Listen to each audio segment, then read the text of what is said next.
कि जब हम कहते हे यहोवा तू हमारे घराने के बीच में आ जा, प्रभु इस प्रजा के बीच में आ जा, तो हमारा परमेश्वर आता है, हम सबको संभालता है। हमारा परमेश्वर महान सामर्थी परमेश्वर है, और राजाओं का राजा और प्रभुओं का प्रभु है। सो सबको जय मसीह।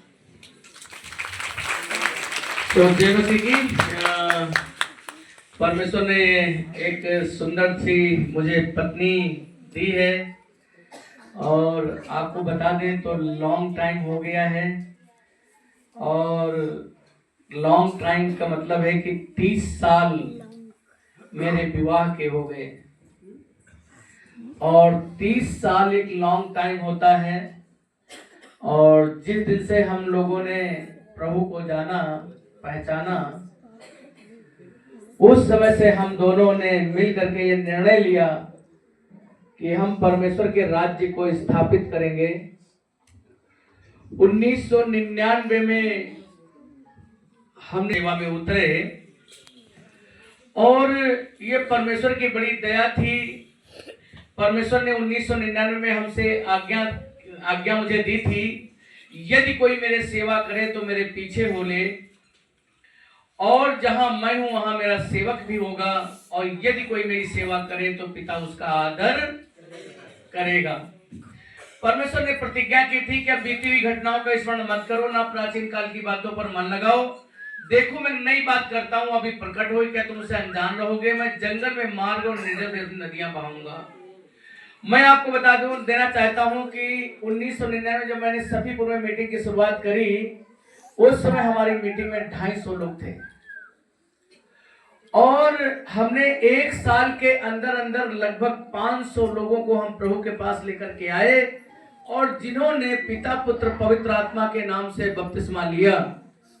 और जिस समय से हमने सेवा डाली, सफीपुर क्षेत्र में बहुत बड़ा सताव था वहां पर, और इतना सताव था कि समझ लीजिए कि 2-2 मीटिंगें उजाड़ी गई, 3-3 मीटिंगें उजाड़ी, एकदम समझ लीजिए कमजोर हो गया। मगर परमेश्वर ने एक नया चैलेंज हमसे बोला, कहा क्योंकि यहूदा यरूशलेम के लोगों से यहोवा यो कहता है कि अपनी पड़ती भूमि को जोतो। परमेश्वर ने एक नया चैलेंज दिया मुझे 2000 में कि जो पड़ती भूमि है, उस पड़ती भूमि को आपको जोतना है। और परमेश्वर ने प्रतिज्ञा करी। उस समय मेरा जीवन बहुत निराश हो गया, और समझ लीजिए जब मैं सफीपुर में बड़े चौराहे पर रहता था, तो वहां के लोगों ने रात में क्या किया कि नीचे के दरवाजे एक मंजिल के तोड़ डाले, दूसरे मंजिल मकान मालिक लाठी लिए खड़ा, तीसरे मंजिल पर हम प्रार्थना कर रहे थे। समझ लीजिए तो इतना मैं भयभीत था, और जैसे ही परमेश्वर से मैंने प्रार्थना करी, और परमेश्वर ने क्या किया कि 1 मिनट के अंदर सोए सारे लोगों को परमेश्वर ने भगा दिया। उस समय परमेश्वर ने प्रतिज्ञा करी कि तेरे जीवन भर कोई तेरे सामने ठहर न सकेगा, जैसे मैं मूसा के संग रहा वैसे तेरे भी संग रहूंगा, न मैं तुझको धोखा दूंगा, न मैं तुझको छोड़ूंगा। ये 2002 में जिस दिन से परमेश्वर ने मुझसे प्रतिज्ञा करी कि जीवन भर कोई तेरे सामने ठहर नहीं सकेगा, और जैसे मैं मूसा के संग रहा वैसे तेरे भी संग रहूंगा, और न मैं तुझको धोखा दूंगा, न मैं तुझको छोड़ूंगा। मैं परमेश्वर का धन्यवाद करता हूं। 2000 का वो दिन है, और आज का दिन है। कोई भी व्यक्ति मेरे सामने ठहर नहीं सका है। जितने लोगों ने हमारे साथ गलत काम करने की कोशिश की, बलवा करने की कोशिश की, परमेश्वर ने सबको मिट्टी में मिला दिया, और लगभग 25 लोगों को परमेश्वर ने दुनिया से ही खत्म कर दिया, मार दिया उनको परमेश्वर ने। और वो दिन है, और आज का दिन है, हमारे परमेश्वर ने हमें अगुवाई करी है। 2001 में परमेश्वर ने हमें आज्ञा दी थी कि वेदी पर आग लगातार जलती रहे, कभी बुझने न पाए।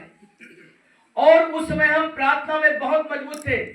आज हम देखते हैं जवान बच्चों को प्रार्थना करने के लिए, सेवकों के लिए प्रार्थना करने के लिए मैं बोलता हूं, तो सेवक लोग कहते हैं मैं कैसे प्रार्थना करूं, कैसे मैं उपवास रखूं।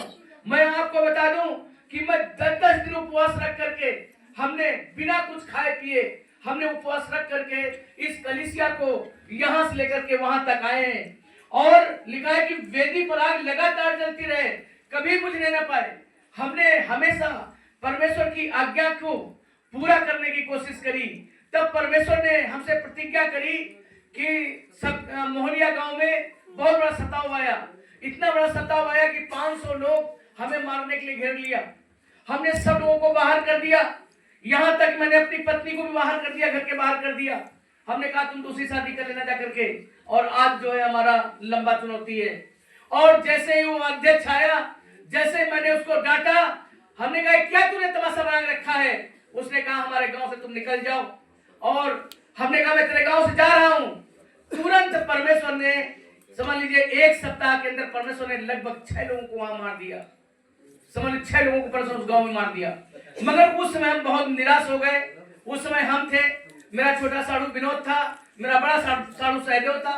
हम तीनों मिलकर के एक खेत में बैठे और एक खेत में बैठ करके हमने प्रार्थना की। हमने कहा परमेश्वर पिता, आज मैं तुझको इस क्षेत्र को तेरी बाहों में सौंपता हूं और आज के बाद में कोई भी सताव यहाँ नहीं होना चाहिए। तब परमेश्वर ने मुझसे प्रतिज्ञा करी कि उस समय तो गिनती में थोड़े थे, वरन बहुत ही थोड़े थे, उस देश में परदेसी थे। वे एक जात से दूसरी जाति में, एक राज्य से दूसरे राज्य में फिरते रहे और उसने किसी मनुष्य को उन पर अंधेर करने ना दिया। और मैं उनके राजाओं के निमित्त ये धमकी देता था कि मेरे अभिषिक्तों को मत छुओ। भाई शांत रहिए, बट बोलने की समय नहीं है।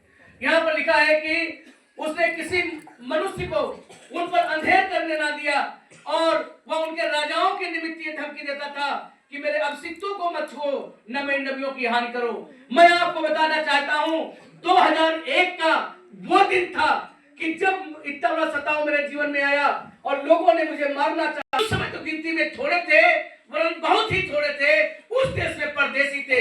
वे एक जात से दूसरी जाति में, एक राज्य से दूसरे राज्य में फिरते रहे। मैं उनके राजाओं के निमित्त ये धमकी देता था कि मेरे अभिषिक्तों को मत छुओ, न मेरे नबियों की हानि करो। वो दिन है और आज का दिन है। किसी ने, माइक लाल ने आज तक मुझे आंखें नहीं दिखा पाई है। 2002 में परमेश्वर ने मुझे आज्ञा दी कि तू वचन को प्रचार कर, समय समय तैयार रहे और सब प्रकार की सहनशीलता और शिक्षा के साथ उलाना दे, समझा और डांट। परमेश्वर ने प्रतिज्ञा की कि मैं उनका विभव बढ़ाऊंगा और वे थोड़े ना होंगे, उनके लड़के वाले प्राचीन काल के समान होंगे और उनकी मंडली मेरे सामने स्थिर रहेगी और जितने उन पर अंधेर करते उनको मैं दंड दूंगा। मैं आपको बताना चाहता हूं, आज लोग परमेश्वर से प्रार्थना करते हैं। कोई कहता मुझे 1000 लोग दे दो, कोई कहता मुझे 10,000 लोग दे दो, कोई कहता मुझे 20,000 लोग दे दो। हम आपको बता दें, बिना मांगे हमारे परमेश्वर ने हमें 40 लाख लोगों को दिया है।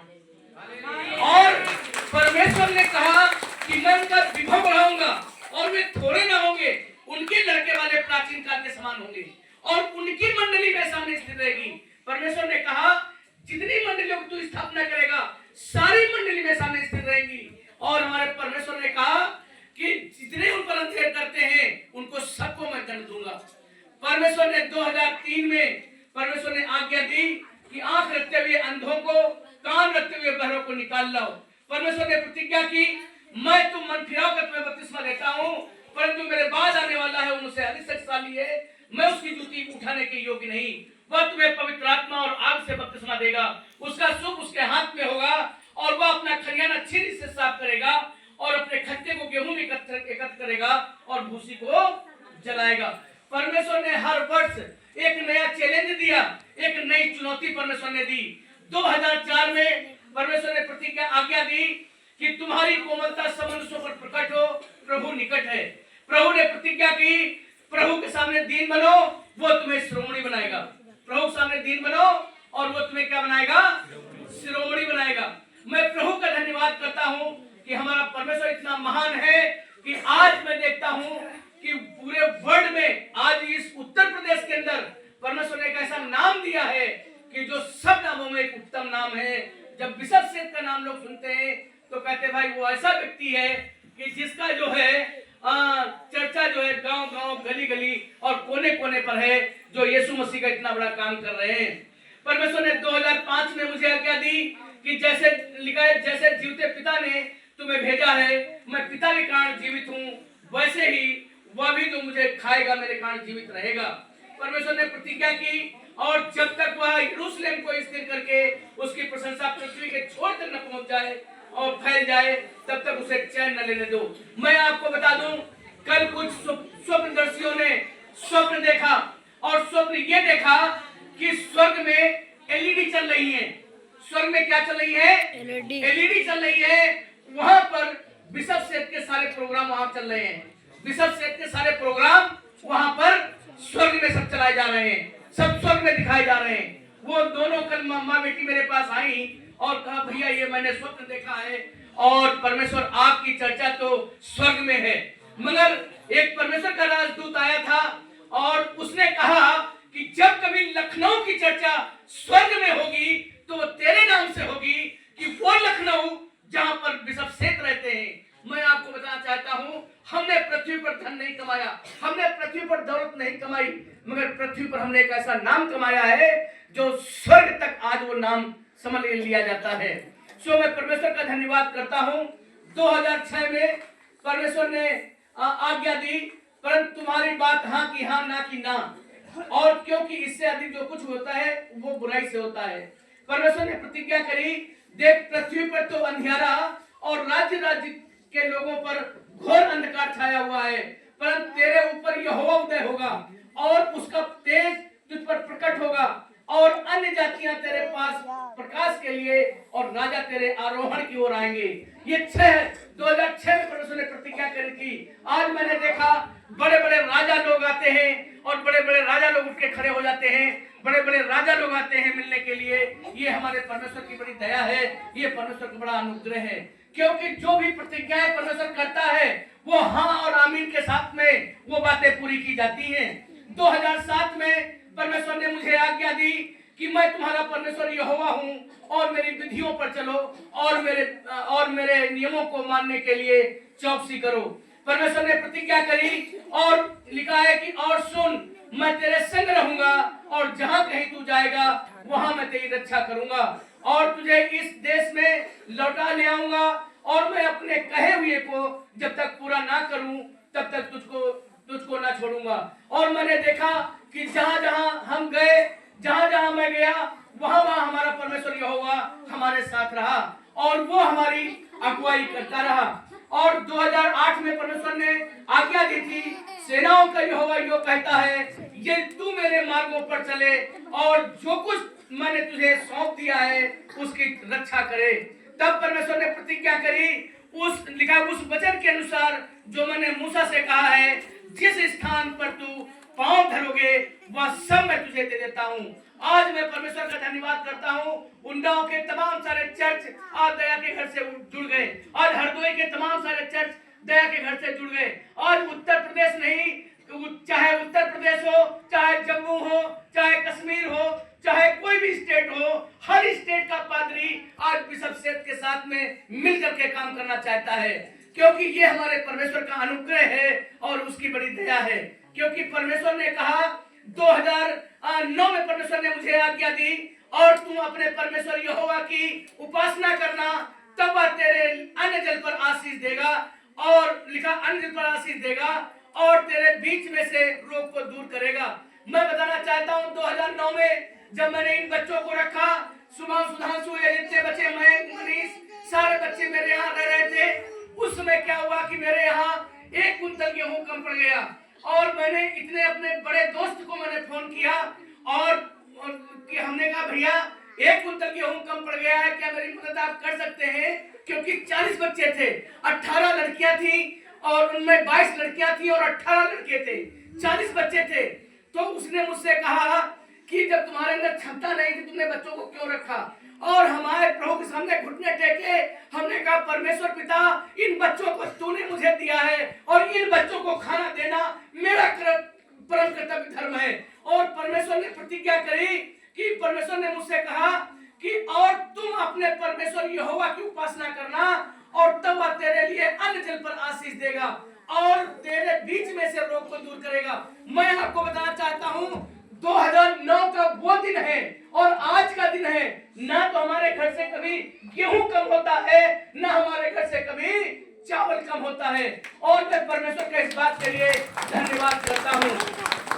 परमेश्वर ने 2002 में कहा कि मैं 2010 में कहा, यदि मैंने प्रभु और गुरु होकर के तुम्हारे पांव धोए हैं तो तुम्हें भी एक दूसरे के पांव धोना चाहिए। जब परमेश्वर ने ये प्रतिज्ञा करी, मुझसे आज्ञा दी मुझे, मैंने सारे चेलों को बुलाया और सारे चेलों को बुला करके मैंने पैर धोए। और पैर धोने के बाद में 2-3 ऐसे चेले थे, जैसे मैंने उनके पांव धोए वैसे ही दया के घर को छोड़ के चले गए। उनके अंदर घमंड आ गया और परमेश्वर ने क्या किया कि उनको एकदम उनके परिवार को और जो भी लोग थे, जैसे ही लोग गए, हम आपको बता दें उनकी स्थिति न तब गए थे तब ठीक थी न अब ठीक है। हम जानते हैं कि हमारा परमेश्वर महान है, जो दयालु अनुग्रहकारी है। परमेश्वर ने प्रतिज्ञा करी कि हे यहूदा के घराने और हे इस्राएल के घराने, जिस प्रकार तुम जाति जाति के बीच सांप के कारण थे, उसी प्रकार मैं तुम्हारा उद्धार करूंगा और तुम आशीष के कारण होगे। और मैंने देखा हमारे परमेश्वर ने कैसे हमारी मदद करी।